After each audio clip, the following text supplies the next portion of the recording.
chvály. Nezbytná součást každé letniční a charismatické bohoslužby. Už ze své podstaty se jedná o aktivitu, které se účastní víceméně všichni. Není ale vzácností, že je někdo na shromáždění v rozpacích, jak se správně chval účastnit. Toto instruktážní video poskytne snadno srozumitelný návod všem, kdo se tak občas cítí. Tleskání.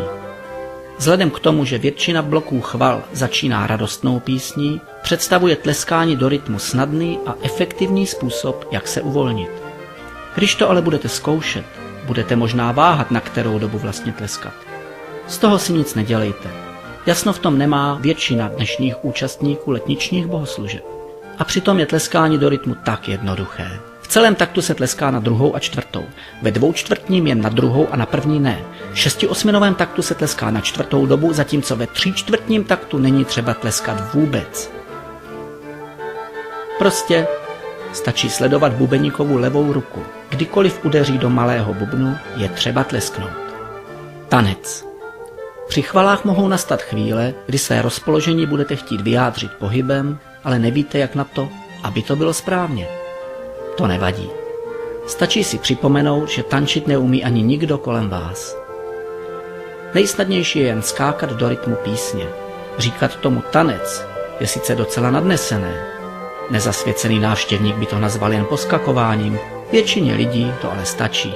Je-li pro vás skákání příliš radikální, existují i bezpečnější alternativy. K nim patří pokrčování kolen, houpání na špičkách nebo tzv. Stacionární pochod. Nezapomeňte ale na hlavní zásadu. Tančí se jen u rychlých písní. Pokud se ve svatém nadšení roztančíte u písně pomalé, budou vás považovat za mentálně postiženého. Zvedání rukou. Mnoho lidí zvedá při chvalách ruce na znamení vzdávání se. Takový akt je však třeba provádět zodpovědně. Položte si několik otázek.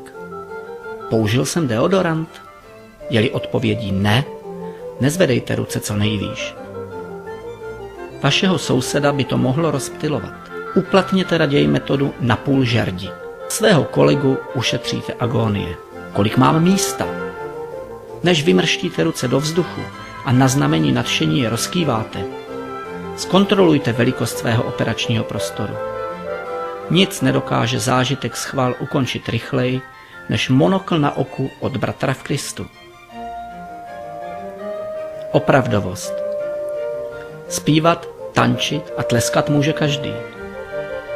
Jak ale Bohu ukázat, že své úsilí myslíte opravdově? Jednoduše.